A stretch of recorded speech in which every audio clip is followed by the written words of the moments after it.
एक बार एक राजा और मंत्री दोनों अपनी सभा में अकेले बैठे होते हैं। किसी बात को लेकर डिस्कशन कर रहे होते हैं। दोनों ही जवान होते हैं, खूबसूरत होते हैं।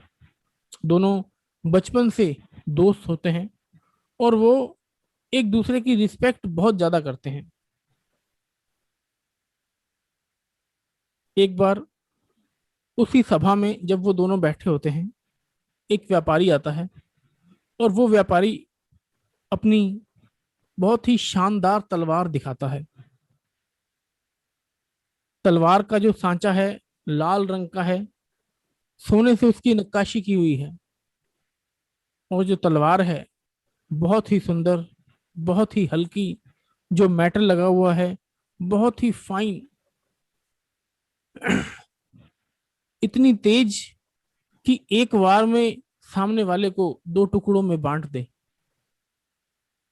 देखने में बहुत सुंदर, क्वालिटी में बहुत अच्छी, धार में बहुत तेज, इतनी सुंदर तलवार वो व्यापारी राजा को दिखाता है। राजा और मंत्री दोनों सामने ही खड़े होते हैं और वो दोनों देखते हैं।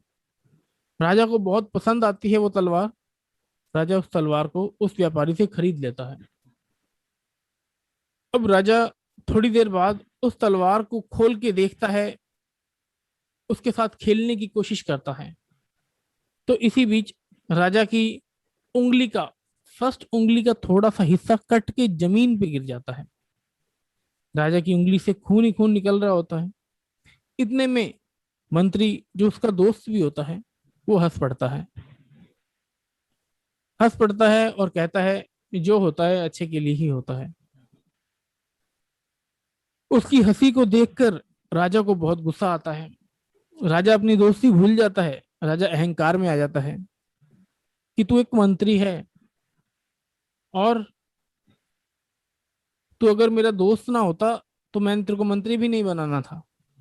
लेकिन खैर, तू मेरा दोस्त है तो तू मंत्री है, इसका मतलब ये नहीं है कि तू मेरी इन छोटी छोटी बातों पर तू हंसेगा, मेरी बेइज्जती करेगा। जो मंत्री होता है वो सुन रहा होता है। मंत्री कहते हैं जो होता है अच्छे के लिए ही होता है। राजा को और गुस्सा आता है। राजा अपने सिपाहियों को बोलता है, उनको बुलाता है और कहता है कि इस मंत्री को जेल कर दो। इस मंत्री को अभी इसी वक्त जेल कर दो और इसको कड़ी सजा देना। मंत्री कहता है जो होता है अच्छे के लिए होता है, ठीक है कोई बात नहीं। अब 2-3 दिन बीत जाते हैं। राजा का हाथ थोड़ा सा ठीक होता है, शिकार खेलने की आदत होती है। तो राजा जंगलों में जाता है। अपने साथ 2-4 सिपाही हमेशा उसके साथ होते हैं। तो जंगलों में एक हिरन का शिकार करते करते करते करते वो सभी लोग बहुत आगे बढ़ जाते हैं। राजा उन सब से आगे होता है। राजा और आगे खेलता खेलता और आगे बढ़ जाता है, अपने जो साथी होते हैं उन सब से अलग हो जाता है। अब राजा एक ऐसी जगह पर आ जाता है जहां पर कोई भी नहीं है उसका जानकार। सुनसान एरिया है। राजा को कुछ समझ ही नहीं आता कि मैं वापस जाऊं तो जाऊं कैसे। अपने घोड़े के साथ राजा वहीं विचर रहा होता है। 10 मिनट घोड़े को आराम करा रहा होता है। इतने में ही 8-10 आदिवासी लोग उसे पीछे से पकड़ लेते हैं। उसका मुंह बंद कर देते हैं, आंखों पे पट्टी बांध देते हैं, एक बोरी में बांधकर उसे अपनी जगह पर ले जाते हैं जहां पर वो सभी आदिवासी लोग रह रहे होते हैं।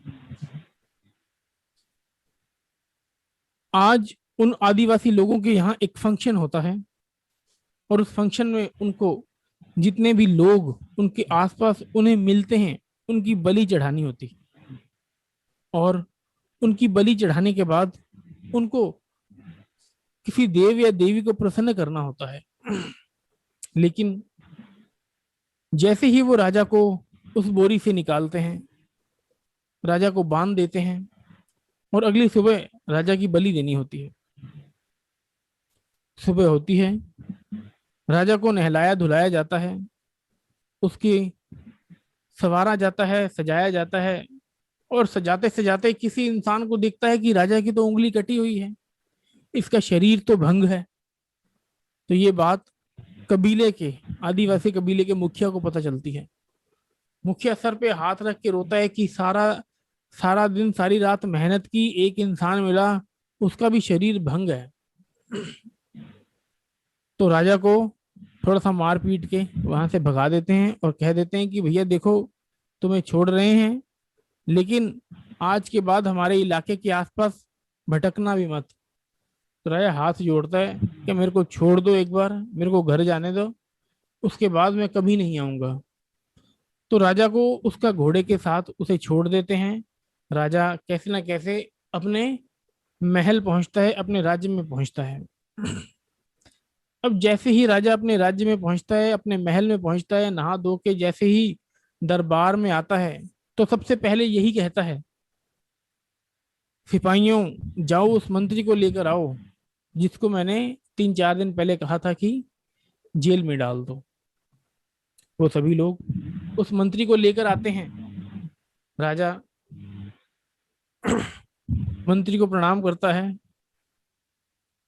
मंत्री को बहुत ज्यादा सॉरी कहता है और कहता है, दोस्त अहंकारवश मुझसे बहुत बड़ी भूल हो गई, मुझे माफ कर देना। तुमने जो कहा था जो होता है अच्छे के लिए ही होता है, मैंने तब तुम्हारी बात मानी नहीं, मैंने तब तुम्हारी बात पे गौर नहीं किया और गुस्सा होकर मैंने तुम्हें जेल दे दी, जेल की सजा सुना दी, लेकिन तुम्हारी बात सत्य थी। आज अगर मेरा शरीर भंग नहीं हुआ होता तो आज मैं तुम्हारे सामने जीवित नहीं रहा होता, आज मुझे उन आदिवासियों ने मार दिया होता। तो उसके बाद जो मंत्री होता है वो हंसने लग जाता है। वो कहता है कि राजा जी, ये कहानी सुनाने के लिए, ये अपनी आप बीती सुनाने के लिए बहुत बहुत धन्यवाद। मैं अभी भी कहता हूँ जो होता है अच्छे के लिए होता है, और आपके साथ जो हुआ अच्छे के लिए हुआ, और मेरे साथ भी जो हुआ वो भी अच्छे के लिए हुआ। मेरे को आपने जेल दे दी, ये भी बहुत अच्छा हुआ। अगर आप जेल नहीं देते तो मैं तो आपका मंत्री हूँ, आपका दोस्त हूँ, हर जगह हर समय आपके साथ ही रहता हूँ।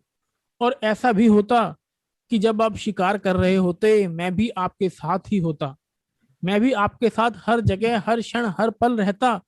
और जैसे उन लोगों ने आपको पकड़ लिया था, वो आपके साथ मुझे भी पकड़ लेते हैं। क्योंकि आपका हाथ तो कटा हुआ है, वो आपको छोड़ देते, लेकिन मेरा शरीर तो पूर्ण है, मेरा शरीर तो भंग नहीं है, वो मुझे काट देते,